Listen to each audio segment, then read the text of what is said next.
Are you bogged down by people telling you you need to just obey what God tells you to do? Are you constantly feeling like God is always mad at you if you mess up? Have you ever wondered why? Why should I do what God's asking me to do? Because many times in our religious upbringing, we're taught to just obey God without anyone explaining to us why. So today, we're going to go back to the beginning and see why God is asking us to do what He's asking us to do. And it always is for our own benefit. Join us today as we continue in the Gospel of Luke.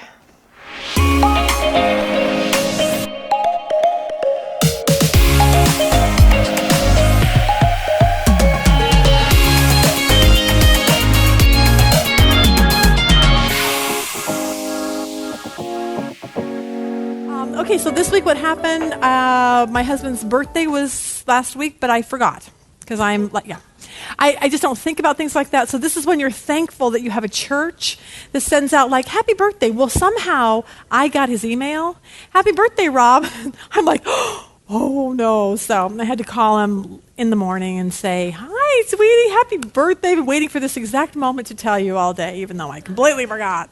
So Cheyenne, as most of you know, she was here with us last week. She is a senior in senior in high school. She's looking to go to colleges, so her dream college is Point Loma, and she is going to apply there, and we've got to figure out what that looks like. Anyway, she says, Mom, I'm really afraid I'm not going to get into Point Loma. So I walk in her room, and she's one of these kids, like most moms get their kids' stuff ready for college, like, okay, let's start looking for scholarships and let's get the application filled out. Nope, I do none of that, okay? She's just really good at that, so she figures it out on her own. Anyway, I walked in her room, and there's this big packet from Wheaton College back in Illinois. And I walked by, and she goes, I'm going to apply to Wheaton today. And I said, so I put my hand over the thing, and I said, Dear Jesus, do not let Cheyenne get in Wheaton. I said, honey, don't even bother. I've just prayed over that application. They'll turn you down. So I said, Chicago's a long way away. I just don't want you. California's fine. No Chicago. So it was cute. So that afternoon she texts me and she puts this really big, guess what? And I wrote back and I said, what? Did Wheaton call you and tell you that they're completely full? And she's like, no, I got nominated for homecoming queen. Aw, I know, it's so cute. Because she's only been at this high school for 2 years. Like, she's a senior. And I said, how do you even know people? It's a huge school. So it was kind of a big thing. And it made me feel good because it's like, she's not really, she loves Jesus, and that was a good thing. So I'll let you know if she wins, okay? I'll wear her crown next week if she does, so. Okay, if you're new, or if you're watching us online and you're new, we are going through a series. We're going through the Gospel of Luke, apparently really, really, really slowly, because we have been, I say this seems like part 1 million, okay, of people like us. You're going to be glad in a couple weeks that we're going to have a new set, because you're probably sick of seeing all the people up there. But what we're trying to do is say, look, the disciples, we stopped. It's hot in here, isn't it? Okay, so you just let me know. I see fanning people, and it makes me nervous. So what we're doing is we're trying to figure out what the disciples did and how they acted, because however they acted and however they talked is how we should be acting and how we should be talking. And so we've spent a whole lot of time figuring out what each of the disciples did, what made them disciples, and we're going through what the word disciple means, which means learner, studier, and we learn and study so that we can share it with other people. Okay, the premise here, 269 verses in the Bible that say disciple, only 3 that say the word Christian. So we're getting rid of the word Christian. We're saying, what does it mean to be a follower of Jesus? And what it means is I am a disciple, and that means a lot different than what just the word Christian. So I want to talk today about this idea of obedience. And I wrote a little thing yesterday about it on an email, and I forgot to send it out to you. I named this series, I Hate Rules, because I hate rules. I just do. I'm tired of people telling me that I have to do things. I'm tired, and I think as a Christian, as a follower of Christ, sometimes we get tired of churches telling us you have to do this and do that and do that. And so we come across these verses, they're in your handout. John 14:15, Jesus says, if you love me, you will keep my commandments. And then Luke 6:46 says, why do you call me Lord, Lord, and do not do what I say? Okay, so we've got 2 verses that say Jesus says it's very, very important that we obey. And my question is, why? Why? Because I think all of us have come from different backgrounds, and all of us will answer it in 3 different ways, and I'll tell you what those 3 ways are in a few minutes. But I tend to rail at the word obey, because I want to know, why do I have to do that? Because when someone just tells me, you need to stay in your marriage because out of obedience. You have to read your Bible out of obedience. You have to love that person that you just can't stand out of obedience. You need to obey. Okay, I get bogged down, and I went into a depression a few years ago, and I can trace it back to this feeling of obey, obey, obey, obey. And I'm like, I don't want to do that anymore. It's just not fun. It's just not, there's got to be a bigger purpose on why you and I, as a disciple and follower of Christ, have to obey. So I'm hoping today that we can learn how to do that, and that we're not so rebellious like I apparently am. I was amazed that when I told Rob after I got done with this lesson, I said, Rob, our earlier books, we went to a church that was very, very heavy on obedience. And so there's this theme running through a couple of our books, I wonder if that's a word, couple of our books, Part-Time Christian Red Letters, that tends to talk a lot about obedience. And I said, you know what, we need to go and re-edit that, at least putting in there why we're supposed to obey, so that it can free people up. Take everything that you've learned, because everybody has a starting point to everything, a starting point to waking up in the morning, a starting point when you're born, a starting point when you get married. Everything's a starting point. So let's take, where did you start with your faith? Okay, and wherever that started, you were taught certain things. And a lot of us were taught certain things wrong. And so now, a lot of people walk away from the church. They're like, I don't want to go to church anymore because it's just a bunch of rules and regulations. I don't want to go because I feel bogged down. They tell me I have to do all these things. And so his point is, let's start fresh and say, what does it really mean to be a follower of Christ? So I want to kind of help us in our adult faith, because I know for me, I was real involved with Campus Crusade in high school, and you had that child faith, and then I went to college and kind of wandered away, and then got married, and I remember driving saying, I have no idea what this faith has to do with anything in my life. It doesn't do anything for me. And that was pretty much this defining moment in my life where I had to determine, am I going to figure out what my faith in Jesus is all about, or am I just going to walk away? And unfortunately, I think a lot of people walk away, and we don't want that. We want to be women who are saying, you know what, I'm going to go forward with this. So I think that a lot of people have religious baggage. I spoke to a girl last week after class, and her husband comes from a very Catholic background. And they went to, they had all their kids baptized into the Catholic Church when they were really, really young, because that's what they were told that they needed to do. If you're a Catholic, that's what you do. Not coming down on the Catholic Church, just making a point here. And she said now they go to a Christian church, but they're really struggling with this. My 2-year-old is not baptized yet. My husband thinks we should get the child baptized, because they're so ingrained that you have to do that for whatever. And so as we talked, my main point was, you're going to have to separate what you've been taught all your life with what does the Bible actually say. Because there's a big difference there. And baptism is one of those things that you do because you say, I'm a follower of Jesus. Now, at 2, you can't do that. But if you go to the Catholic Church or any church that says you have to do these things to belong, then you're going to be all messed up. And so what we want to do is say, I want us to start fresh here and say, okay, in this whole idea of obedience, let's see what the Bible has to say about all that. Because I think a lot of us, our backgrounds play into this. If your parents sat around and said, at church, you need to fold your hands, and you need to bow your head, and you need to dress nicely, and you need to do all these things, that's in the back of your mind. Or if your pastor sits down and said, you know what, you're not supposed to drink or chew or go out with boys who do, or however that plays out. Like, you can't do that because our church doesn't allow for things like that. Maybe you came from a really different background that says, makeup's bad, you can't wear makeup because it's kind of sinful. And now every morning you love makeup, you put mascara on, but this guilt just overweighs you because you're like, if my grandmother knew I was putting makeup on, she would be so angry with me. Movies on Sunday. Someone says, hey, you want to go to a movie? Oh, it's Sunday. How could you ever go to a movie on the Lord's Day? I mean, and so you've got all of this baggage that's just hanging on to you, and there's a lot of guilt that goes with it. And I say it's time to get to the bottom of Why do I do the things that I do? Why do I obey God? What is my purpose for doing that? And I think that how we view God is really important on how we're going to do this whole obedience thing. Because I was thinking, if you went through life and your parents said, don't touch the stove and don't play with matches, but they never told you why, then you're going to go through the rest of your life going, I really want to touch that stove because I don't know why I'm not supposed to. And I'm a little rebellious anyway, and I don't know why I can't play with matches because it looks kind of fun. There's the fire. So I don't understand why I can't do that. So, but if we get the why into it, I think it will totally help us today. So in order to do this, we have to go back to the beginning, like back to Abraham, okay, way back in the time Adam and Eve, and then about 2,000 years later, Abraham shows up on the scene, and I want to talk about the Ten Commandments, because that's kind of the first set of rules that God sits down and gives to the nation of Israel. And so we're going to kind of talk a little bit about that, and most people know the Ten Commandments are like if I asked you how many Ten Commandments you know, we'd probably name, I know I'm not supposed to kill someone, I'm not supposed to commit adultery, and possibly maybe, what's another one? Don't steal? Okay, and there's 10 of them, okay? And the point is, most of us don't even know them, okay?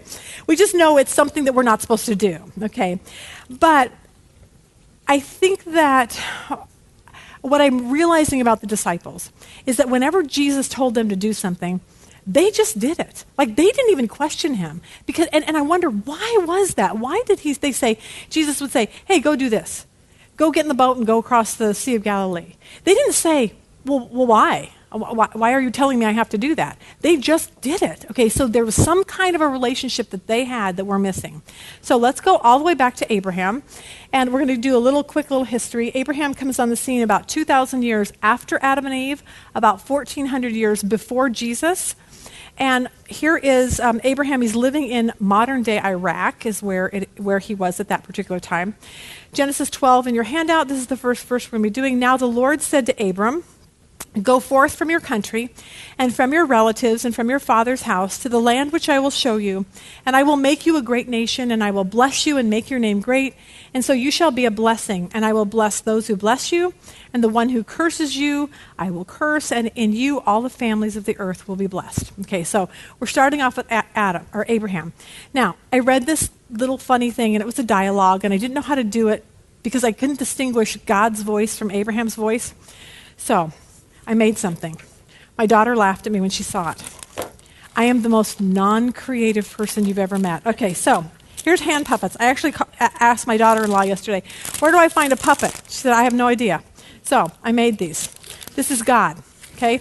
I have no idea why I think God has cotton balls all over him, but I'm thinking like, okay, it's holy, it's white, it's clouds. I don't know. This is God, okay? Okay, this is Abraham. Abraham has a beard and some hair. I had this like fake wig thing that I was going to bring that I forgot. And you may not even find this funny, okay? But I happen to think it was funny, and I haven't practiced, so I might not even do this right. Okay, so let's imagine this dialogue between Abraham and God. And so God says, wait a second. Here, okay. Abraham, this is God speaking. I want you to leave everything and go to the land that I show you. Where's that? If I told you, you wouldn't believe me. Try me.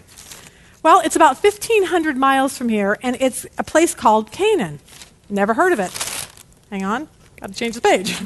All right. Let's see. I can't remember who's never heard of it. Oh, I know. And guess what else?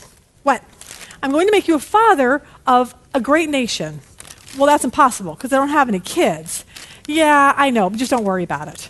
Well, what do you mean don't worry about it? I want you to trust me. Just trust me. Well, let's see. Let me see if I got this straight. You want me to travel all the way across the desert to a place I have never seen nor ever heard of, and now I'm going to become a father of this really great nation. Right. Is this some kind of a joke? No. Okay. What am I supposed to tell my wife? That's your problem. So cute. All right. So nobody will ever look at God the same anymore, will you? You'll be like, God, you have visions of cotton balls. Okay. Anyway, Abraham sets out to the new land because he actually did obey God. Modern day Israel is where we know it. The problem is that he's supposed to become a nation, but he has no children. So and if you know the story or you were with us with Genesis, we went through the whole thing about Sarah, his wife. They're older. They're like, apparently God doesn't mean we're going to have a baby. So here's my maid, this hot little Hagar from Egypt, and so she can have a child for us, and then that'll be our baby. Well, that just did not work out very well, and there was a lot of issues going on there. And we know that today, that the lineage of Hagar and Abraham is the whole nation of Israel, or the Arab nations. So the whole Palestinian and Israeli fight really goes all the way back to what just happened there. Anyway, Abraham does have a child, Isaac. Then Isaac has Jacob. Jacob has 12 sons. So we're just fast forwarding right through the history here. He has 12 sons. 10 of the brothers hated one of them, Joseph. So what they did is they decided they're going to throw Joseph in, they're going to sell him to some slave traders. So Joseph ends up in Egypt, okay? Everyone else is in Israel now. The Israelites are in Israel. Joseph's now in Egypt. Big famine comes on. Lots of bad things happen to Joseph. He ends up second in command. It's a long story. There's this famine. So all of a sudden, one day he looks out and there's all of his brothers in front of him. It's the coolest story ever. Anyway, big reunion, yay! All of his brothers, the whole nation of Israel that's there at this point, moves into Egypt. Okay, so now you're in Egypt, and they're growing. I always say, apparently the only thing they knew how to do was have sex and babies, okay, because that's all that they were doing, because this whole nation just builds up, and you're just like, the Egyptians were going, I don't even know what to do with these people any longer, because now Joseph is off the scene. He's died off. We're talking hundreds of years later. And now suddenly the Egyptians are there. They don't even remember Joseph. And all the nation of Israel is there. And so what happens is the Pharaoh decides, let's put the Israelites to work. So we're going to make them our slaves. Okay, so we're going to make them possibly build the pyramids, build the city of Ramses, whatever they did. They were now slaves in Egypt. So for 400 years, all they knew was slavery. Now, the only thing that they could know, like if you were an Israelite and your children were being raised, you would want to tell them, hey, guess what? We're going to be a great nation. And they would look at you like, we're slaves. I know, but way, way, way back, hundreds and hundreds of years ago, Father Abraham told us that. But we're slaves. Okay, so it didn't make sense to them, and so they're trying to teach him stories about God and not Jesus, but Abraham and this plan for the nation of Israel. No one really could understand it. Then one day, Moses comes on the scene. God raises up Moses, and he says, okay, Moses, I want you to get my people out of Egypt, and I want them into the promised land. I want them back into Israel where they belong. Now, when I thought of Moses, I read something else that was kind of cute, and I thought this was kind of funny. During Sunday school one time, there was a pastor, and he decided that he was teaching about Moses and the burning bush. So he had this middle-aged couple get up, and the woman was supposed to be Moses' part, and the husband was supposed to be God's part. So they were going through all their lines and everything that acting this whole scene out. And then the woman says, she mistook her husband's dialogue for her own, and she misread it, and she says, say to the Israelites, the Lord, the God of your fathers. And the pastor interrupted her and said, wait a minute, you're not God. And her husband says, I've been trying to tell her that for 18 years. I'm like, okay, that's just, yeah. I need a new joke book, I think, today. Anyway, Moses comes in and tells Pharaoh, let my people go, let them go. And Pharaoh's like, heck no, we're not letting your people go. Anyway, of course, God unleashes the most amazing, miracles we've ever seen. We talked about that a couple weeks ago. And then Moses says, let's go. We're getting out of here. Everybody, if you're a slave, pack your stuff. We're out of here the next day. And they move out. This is a really fast history, by the way. They all move out from Egypt. They're on their way to the promised land. And what I want us to see from that little scene right there is how God feels about you and me. Because he took Moses, he raised up someone and said, I love those people so much. They are my children. They are my property. I love them. I am going to go in and I'm going to rescue them out and give them a new life. And it's kind of the same thing that Jesus does with us. He sends Jesus and says, look, I want to give you a new life. I don't want you to be bogged down by your sin. I don't want you to be, I want you to go to heaven, all those things. But in order for that, we have to have someone that's going to come in and rescue, which we know is Jesus. But for them back then, Moses went and rescued them out of there. Now, 3 weeks later, they're on Mount Sinai. Moses is up at Mount Sinai, and God is getting ready to give them rules. So he's getting ready to give them the 10 Commandments and a whole bunch of other stuff. Now, remember, up to this point, they're slaves. They have no earthly idea who God is, what a rule is. Like, they've been in slavery. Like, here's your rules. Get up, work, go to sleep, and do it the next day. And now suddenly, someone's giving them a list of do's and don'ts. But before he gives any rules, this is what God tells them in Exodus 20, verse 1. He says, then God spoke all these words, saying, I am the Lord your God who brought you out of the land of Egypt, out of the house of slavery. Now, the first thing they're probably going is, serious? Like, this is the coolest thing. Like, we didn't know who God was. And now you're our God. This is the most awesome thing I've ever heard of. We've heard about, the God of Abraham, Isaac, and Jacob, but we've never seen you, known you. We're kind of confused, but now we understand that you're our God. And the one thing that God wants to do is show them, I am in a relationship with you. And so anything that I tell you after the 10 Commandments or whatever I give you afterwards is proof that you are mine, that we have this relationship. And the problem is they're probably saying, why would you do that? I have not done one thing for you. I was in Egypt. I was a slave. I didn't quit sinning. I didn't try to be nice to my neighbor.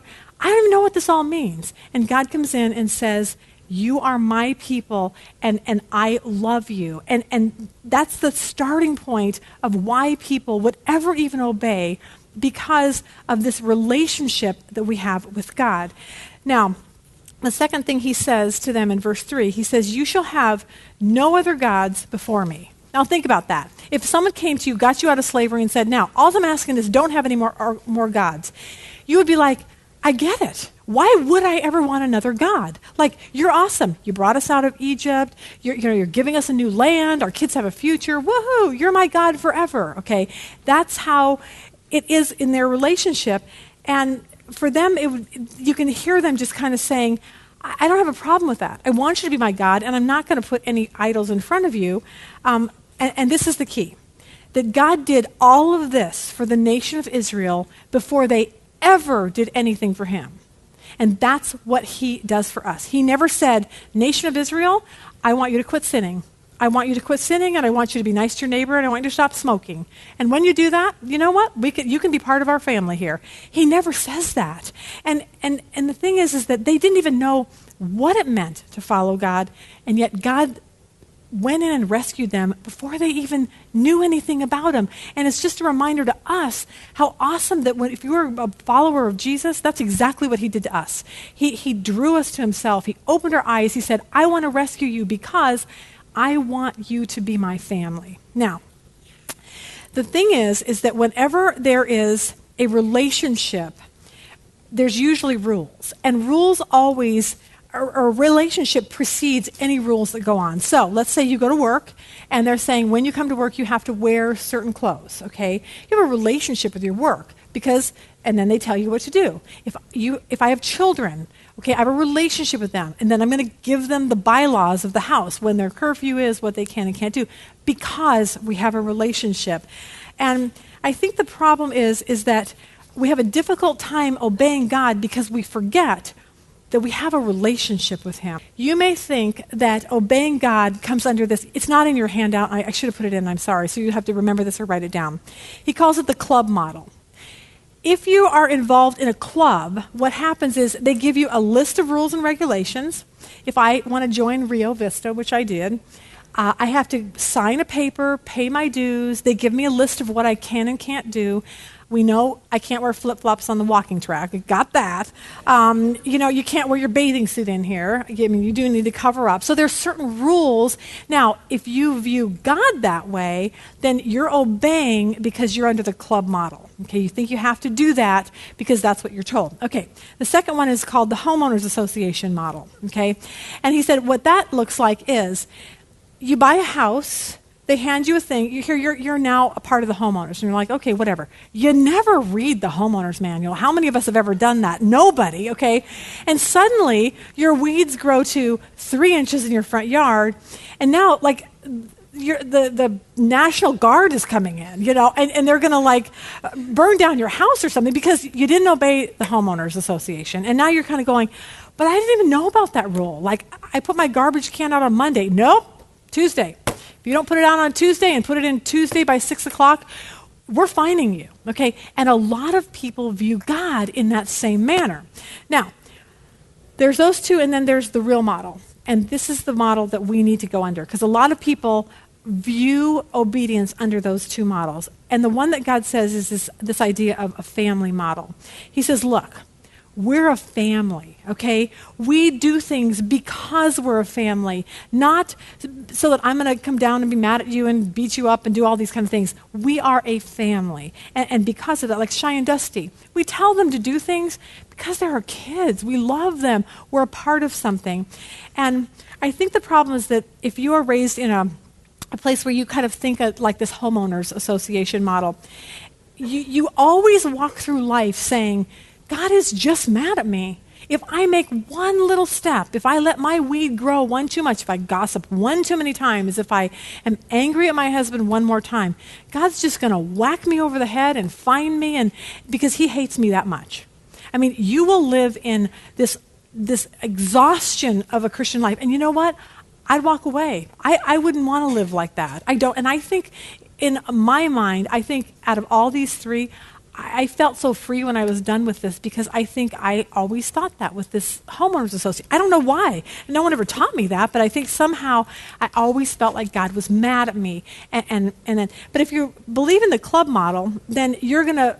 Someone told you a list of rules, and that's gonna bog you down because you're gonna say like, well, my church says I have to do this and I have to do that and I have to do that, and if I don't, God hates me and I'm a sinner and I'm going to hell and all these things. So what we want to do is we want to get the right model. And the right model here is this idea of God says, I am going into the Israelites and I'm rescuing them because they're my family and I love them. And because I love them, I'm going to give them some parameters and guidelines.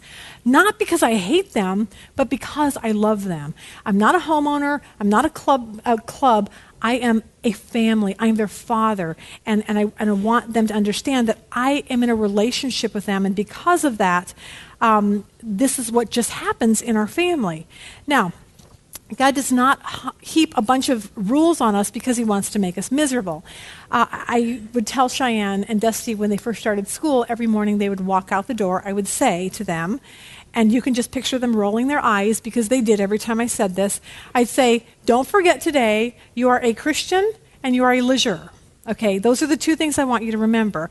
Because the point is that we're a family. You're in God's family and you're in our family. And when you're in those families, we kind of expect you to act a certain way, not because we're trying to heap a bunch of rules on, but because we're a family and families just do these kind of things. And so I think we need to look at, in the context of obedience, as when God asks us to do something, he's not doing it out of anger or upset. He's doing it because he really does love us. Now, let's just take, for example, divorce. It's a big hot topic out there, whatever. But for just an example, let's just see what this looks like. So let's just say that you are very unhappy with your marriage. And so somebody tells you, biblically true, that you have 2 grounds for divorce. That's it, biblically. If your husband is an unbeliever and he says, look, I can't stand you anymore, I'm walking out the door, and he walks out the door, you are free to get married. And biblically, you've just now got it in a biblical divorce, okay? Or if your husband commits adultery or if you commit adultery, there are grounds for biblical divorce there too. Okay, now let's just say none of those things happen. You just don't really like your husband, okay? You're just like, I just don't really like him, but you know what? The next door neighbor, he's kind of hot, and we kind of meet at the garbage can every so often, and we kind of goo-goo-eyes each other, and we had coffee, and we decided that we're going to leave our spouses because, of course, we would be way better than my husband and I. Okay, so you got this whole plan, and then you go to church, and you hear, you need to obey. And you're just like, well, I don't want to. Now, under any of those other rules, it would be, I don't want to because I'm afraid God's going to beat me up and get mad and whatever. But under the family rule, it's saying, you know what? I have to realize that my Father has these guidelines in there for a reason, to protect me because he loves me. He's not saying it to make me miserable. He doesn't want me. He wants me to stay married because he knows that it will destroy my children. It will destroy my witness. Like, I've told everyone that I'm a Christian, and now what? I'm going to leave my husband and go move in with the next door neighbor? Like, what does that do? See, as a family unit, everything changes because now we represent our Father. And when we do that, now we obey for a completely different reason. And now it's not about me any longer. It's about my family. And so when I put the reasons why I obey now, then it makes it much easier for me to do that.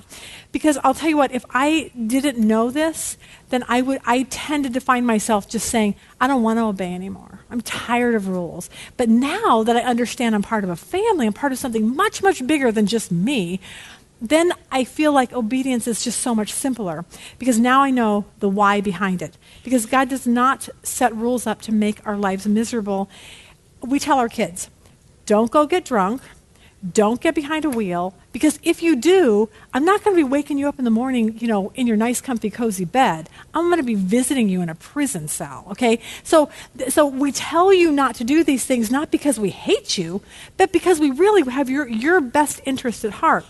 John 1:12 says this, but as many as received him, to them he gave the right to become children of God, even to those who believe in his name.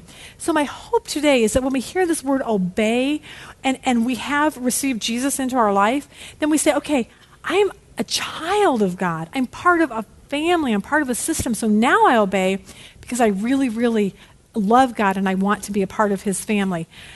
If you read through the Old Testament, and you see all these weird prophets come on the stage. You'll see Ezekiel and Isaiah, and they're just weird, and they dress funny, and they say weird things.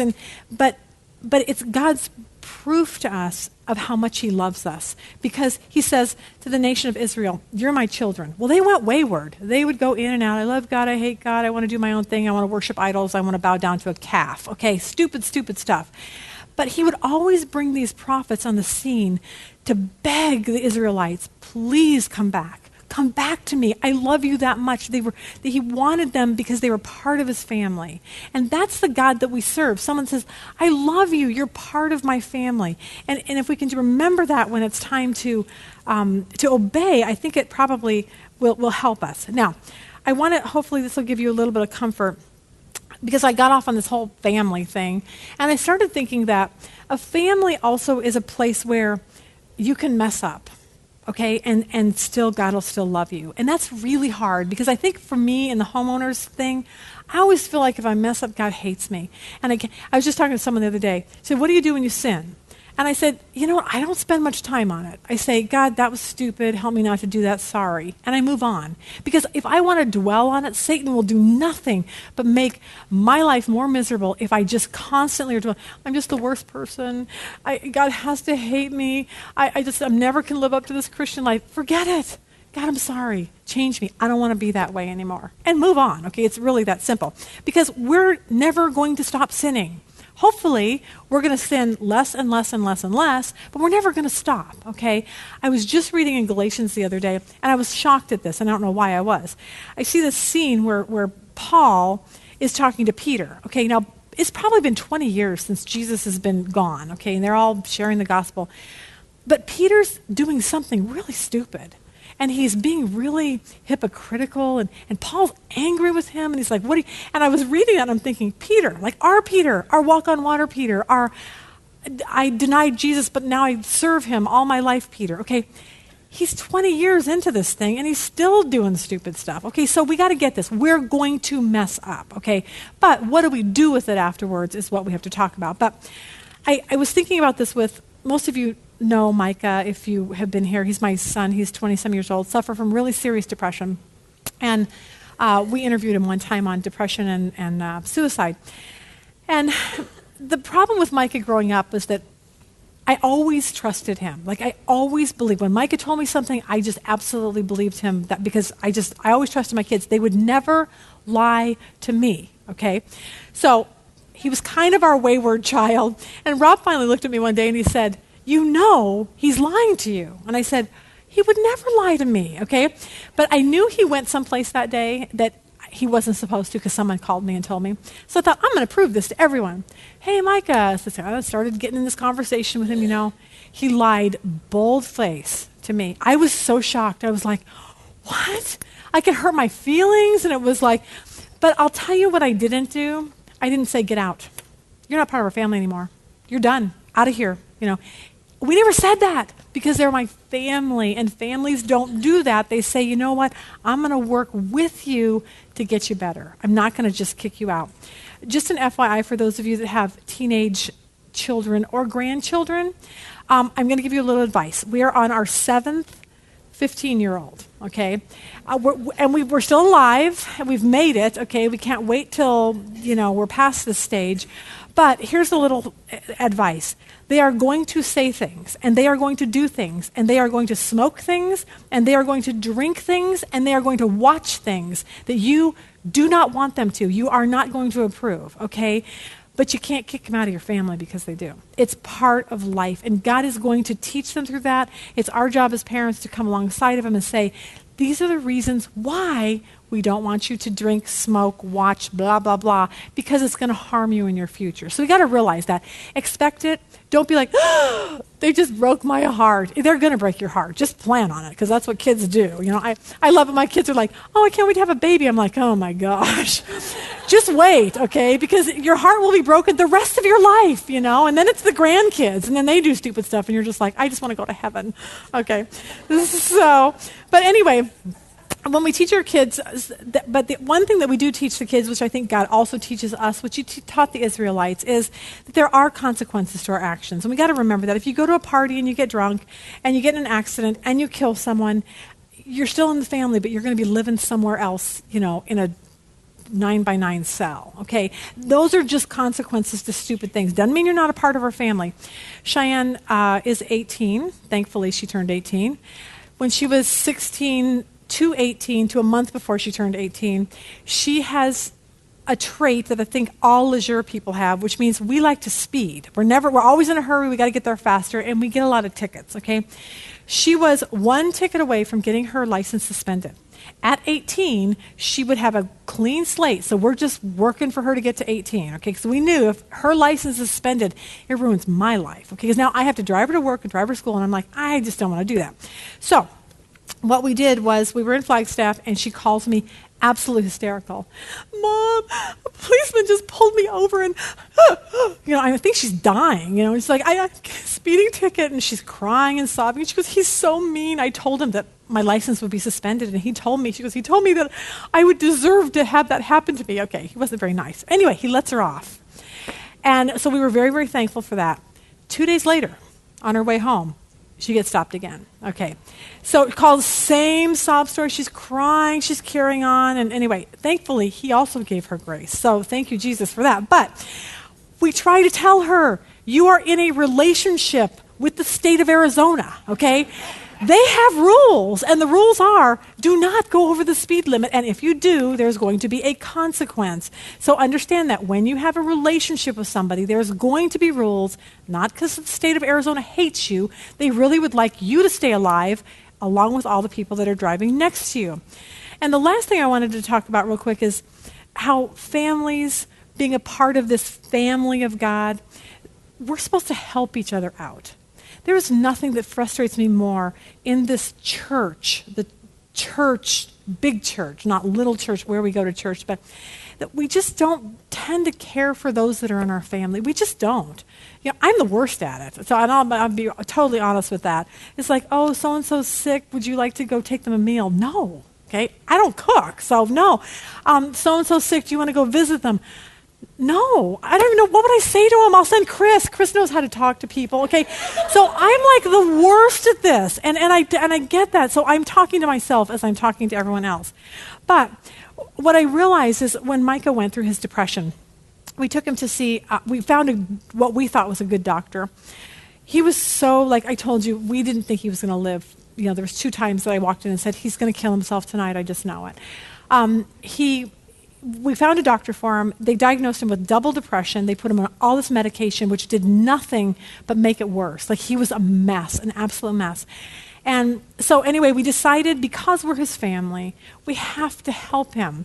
We didn't sit around and say, what's your problem? Why are you depressed? Step out of it.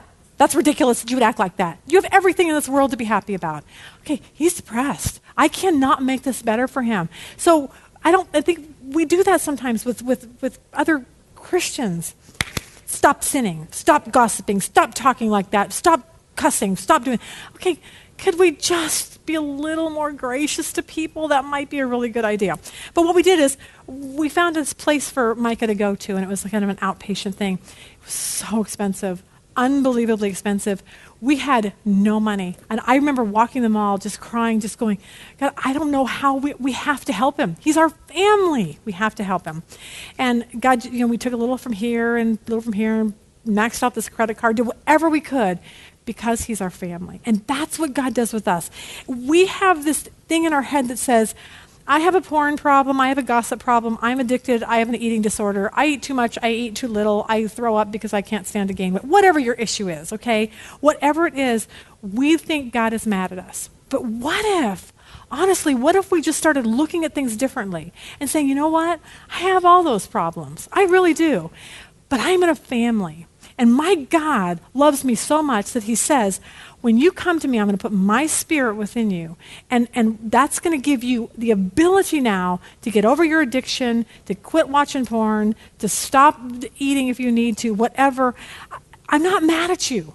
I want to help you through this. But somehow we've got this homeowners club association model in our brain, and if we can switch it over to the family and realize that God is on our side, He's not against us, He's for us. Now, I was going farther, but I'm not going to. I want to go to the very, very end, and I'll hit on all this other stuff next week.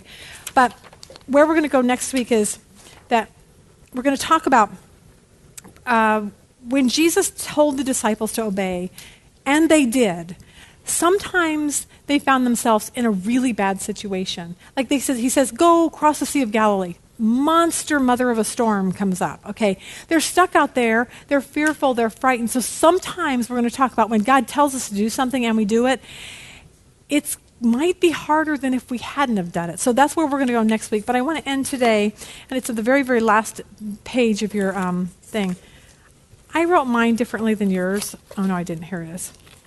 And this is what I thought. I want us, the very last thing, I made it in bolder print. Put it on your refrigerator, memorize it, do whatever. Because I want us to start looking at God, our relationship with Him, how we obey Him in light of this.